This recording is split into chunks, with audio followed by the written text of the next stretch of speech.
This video is now in session, and now we are going to do the Democratic side. So if you didn't watch yesterday's video, yesterday we talked about we rated Republican senators or Republican Senate candidates for the 2022 Senate races from tossup or somewhat tossup states. So those include Nevada, Arizona, Iowa, Missouri, Wisconsin, Pennsylvania, New Hampshire, North Carolina, Georgia, and Florida. But now today we're going to rate the Democratic candidates. So with that, there are 10 seats. Let's start off from the West with Catherine Cortez Masto in Nevada. Catherine Cortez Masto is one of the best candidates that Democrats can get for this race.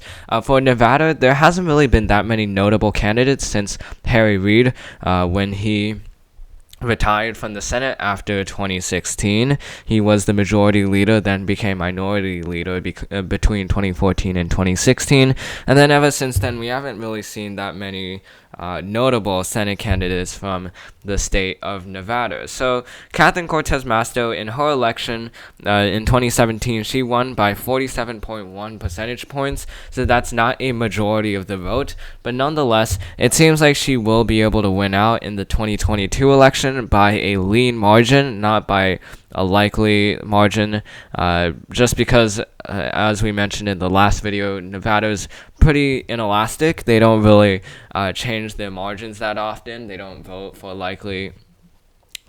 by likely or safe margins for Democrats that often. The last time a Democrat was voted in by a safe margin, I believe, was either in the 2008 election or even never before that. So for Nevada, it seems likely that it will stay, that Catherine Cortez Masto seems like the best candidate just because there are no better candidates. So that's Nevada. Now moving on to Arizona. Arizona, we have Mark Kelly of Arizona. And he is currently the incumbent senator and already has 2 endorsements from 2 political action committees, Let America Vote and End Citizens United. So with this, Mark Kelly seems like the endorsements don't actually matter, but Mark Kelly, though, has already proven to be a very popular senator from the state of Arizona, and his moderate policies and his bipartisan policies fit well with Arizona voters, and that's why Mark Kelly is one of the best candidates that Democrats can get.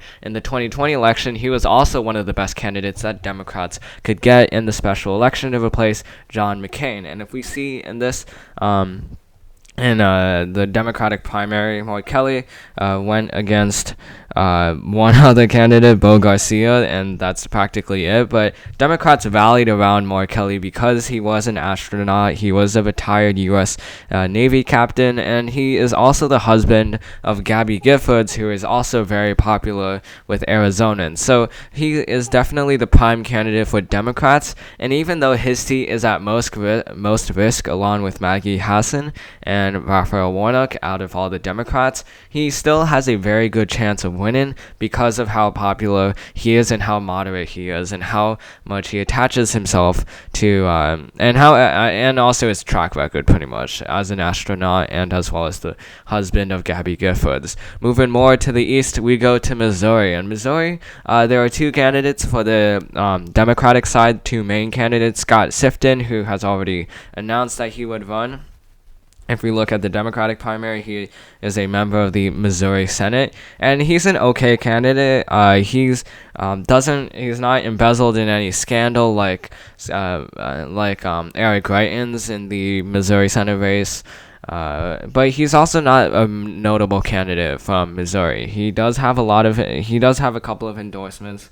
Most notably from one of the only Democrats in statewide office in Missouri, Nicole Galloway. But besides that, Scott Sifton he's a regular candidate. But the other candidate who has not actually announced that he would run yet, it's just a potential, is Jay Nixon. So Jay Nixon was the governor of Missouri before Eric Greitens took over for 1.5 years, and Jay Nixon The thing about him is the fact that he was governor of Missouri since 2008 all the way to 2016 in a transition from a Democratic to a Republican state, or I guess from a swing to a Republican state, shows that Jay Nixon is still pretty popular with Missourians. And if he does run against Eric Greitens, that would be the best candidate that Democrats could have out of the entire list in Missouri, which is why if Jay Nixon does run, that would be solid blue. But if he doesn't run, then it will be Scott Sifton with a lean,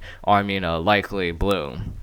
Moving over to Iowa, there are not really that many candidates on the Democratic side as of now, but there are two main candidates, Abby Finkenauer and then Cindy Axne. So Abby Finkenauer used to represent Iowa's 1st district until the 2020 election came, but the thing with her is that she's not really a good candidate. Even though she was able to win in 2018 in a swing district, the fact that she lost in 2020 is not really particularly good for Iowa, because for the Democrats, they have to go beyond and they have to go beyond good candidates like Teresa Greenfield and have really good candidates.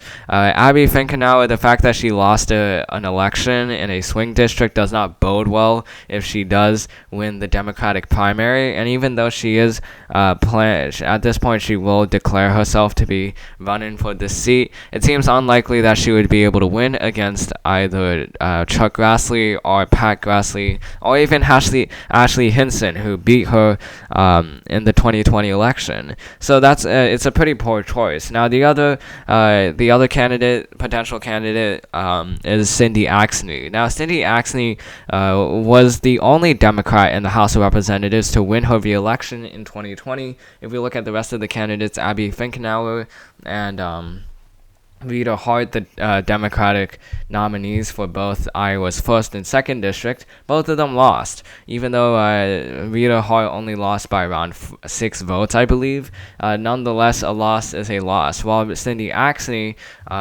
who represents the most conservative districts out of Iowa's 1st, 2nd, and 3rd district, she was able to win in the 2020 election, which shows that she is electable and that she still has some following in her district. So she currently is the only Democrat in Iowa's House of Representatives, which is pretty amazing considering the fact that Democrats before 2021 carried 3 of the 4 seats in Iowa's 4 congressional districts. So Cindy Axne would be an okay candidate. I would put her as likely, but it's not quite sure as to whether or not she will run, so we're going to give the benefit of the doubt and choose Abby Finkenauer as the leading candidate, and as a result, that would be a lean rating for the Democrats, and it would just continue on with the Democrats' poor showings in Iowa since 2016. Now moving over to Wisconsin. For the Democratic side, it's going to go against Ron Johnson, who is currently the leading candidate of the Republican side. But there are two main candidates to note, Tom Nelson and as well as Mandela Barnes. So Tom Nelson, he's a good candidate. I wouldn't rate him the best because he has lost several elections. If we look at the Democratic primary, he was the nominee for the 8th Congressional District in 2016, and he was also the nominee for the Lieutenant Governor in 2010. If we look at the 8th District here, scroll all the way down.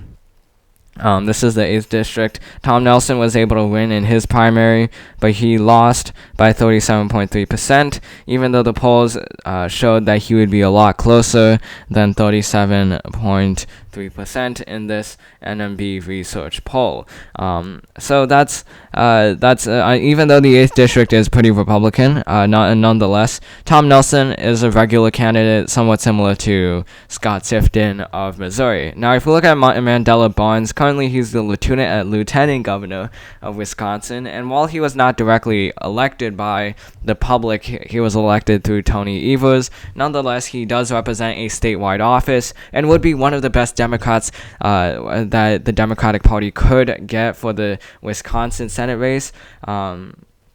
he in the 2018 election, which he was first elected to, he along with Tony Evers won a big amount of votes compared to Scott Walker, who was the incumbent Republican governor at that time. So Mandela Barnes, if he does run, that would be a very good choice for Democrats to go against someone as conservative as Ron Johnson. Moving over to Pennsylvania, this one's pretty clear. If you've watched yesterday's video, you'll know that John Fetterman is a populist and he's very popular with his constituents, which is why we rate this seat as solid for the Democrats. John Fetterman alone could probably win this race right now if he was to go against any candidates on the Republican side. Even if John Fetterman went against Pat Toomey, John Fetterman would be the favorite to win, even though Pat Toomey would be in the incumbent senator, and that's because of how popular John Fetterman is with both rural blue-collar workers and as well as white-collar workers in Philadelphia, which is why we'd rate this seat as solid. Moving further up north, we have New Hampshire. In New Hampshire, Maggie Hassan is an okay candidate, even though she was the governor of New Hampshire and she is currently the incumbent senator. The thing is, she only won in 2016 by just a couple hundreds of votes, by 1,017 votes. Is that right?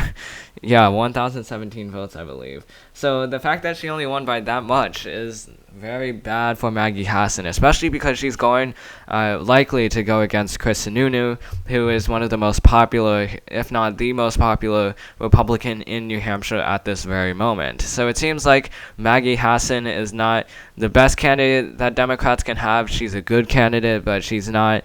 But the thing is, her quietness and her behind-the-scenes strategy as a senator doesn't really work out that often. So that's why we rate it as likely, not safe, or not lean either. For North Carolina, the main candidate we have is Cherry Beasley, I believe. Cherry Beasley on the Democratic side was the former justice of the North Carolina Supreme Court, and she was also the former Chief Justice of the NCSC. So, Cherry Beasley seems the most likely option for Democrats in North Carolina, and she'd be a pretty good candidate. She would not be like Roy Cooper. Roy Cooper is someone who can appeal to everyone in North Carolina, which is why he's so electable. He's currently the governor of North Carolina, and he is really one of the only Democrats who has shown to actually win in North Carolina since 2010. Since 2010, there really hasn't been that many other Democrats who have been elected into statewide offices, but nonetheless, Cherry Beasley is a good candidate. For a Democrat to win North Carolina, they need to get a mix of moderate voters in the suburbs of Mecklenburg County as well as the Research Triangle area. But Democrats also have to heavily appeal to black voters in Charlotte and in Raleigh and Durham.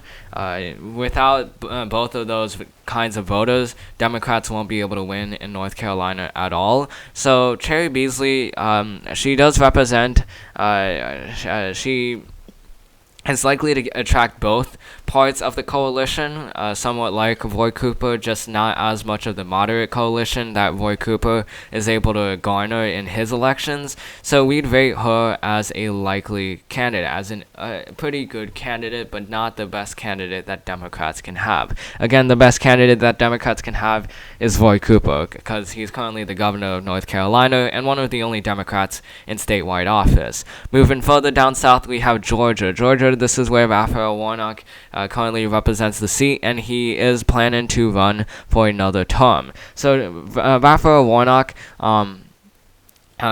he's found a good strategy in Georgia for the Democratic Party, which is to appeal to urban and suburban voters of Atlanta and then combine that with black voters in Augusta and as well as Savannah. So Raphael Warnock was able to do that in the 2020 special election, and it seems likely that he's going to do the same thing here in the 2022 election.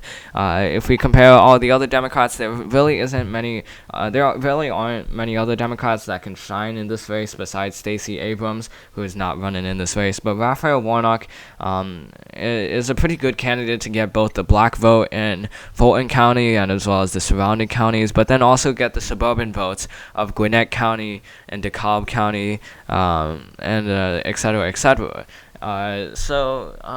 Raphael Warnock has also proven himself to be a lot more personable, which is the main weakness that he had in the 2020 election, but he was able to go through and go past that by featuring his dog, or not his dog, but a dog, in several advertisements, and that helped get him support by moderate voters by portraying himself as not an evil black person like many white Americans like to stereotype black people, but rather more of a friendly person, which is why Raphael Warnock is practically the best candidate that Democrats can get in Georgia. And then finally, Florida. Florida, we'd also rate this as solid because this is another situation where Democrats have one of the best candidates that they can get for Florida, which is Val Demings. The main thing with Florida is that for the Democratic Party, they have a very diverse coalition. Meanwhile, for the Republican Party, they really only have two main things to do: